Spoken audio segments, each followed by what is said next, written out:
actually, I talk about bamboo as my rescuer somehow. I always have been connected with nature, with animals. Also, I talked this morning about how my dog helped me how to go back home with myself, having a dog and being with her. She actually became my feeling of home, but because she helped me how to go back home, and that I consider that all nature. But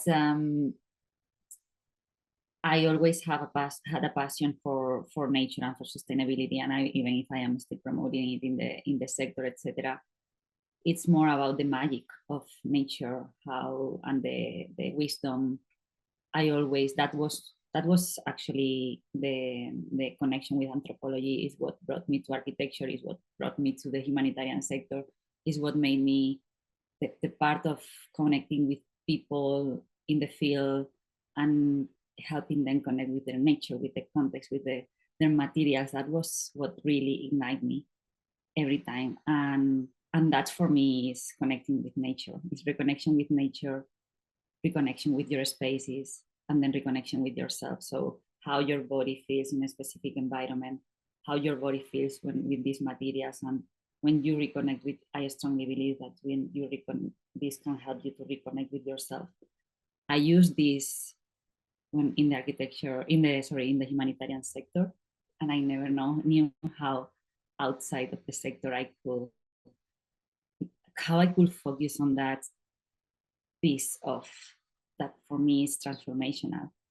And now I am finding the way to do that also in the private sector, because and in all sectors, for everybody that I feel that can benefit from this reconnection with nature, reconnection with the spaces, enjoying this.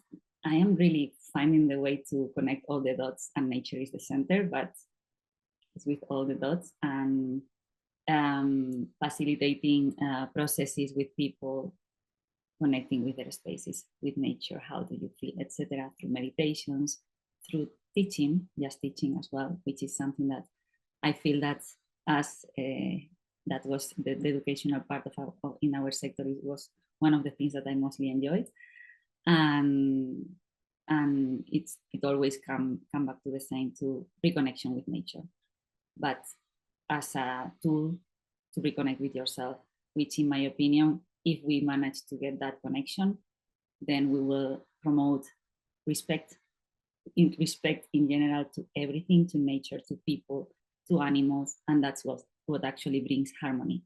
And that's my final goal in general, to bring harmony. And through this connection, I strongly believe that we can really, it's just like a domino effect, right? It's like if you connect with yourself, you connect with nature, you connect with animals, you respect peace in the world, harmony. So I'm trying to, from my small box of and people that are around me, to be able to promote this in any way possible. Bamboo was the catalyst when I left the sector. Then it goes beyond bamboo. It's not just bamboo. It's really wonderful how you're weaving into that your private business actually as well.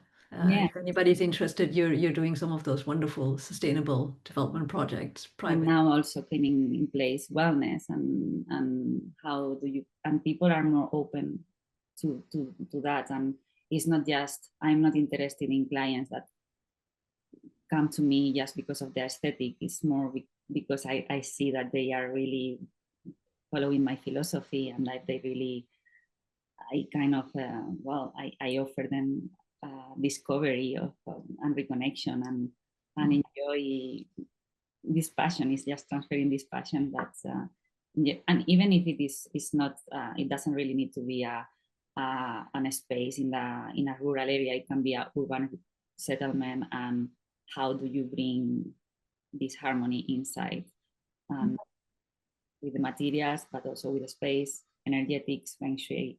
And that was very difficult for me to reach the point of feeling comfortable speaking about that, because it was not what I have been doing, and it's not what people expect of me from the humanitarian sector. But it's actually what brings me, what ignites me always. So I was always going back to these moments. Okay, what really made me feel on fire and with tears in my eye is that transformation, is see this transformation and this spark on the people.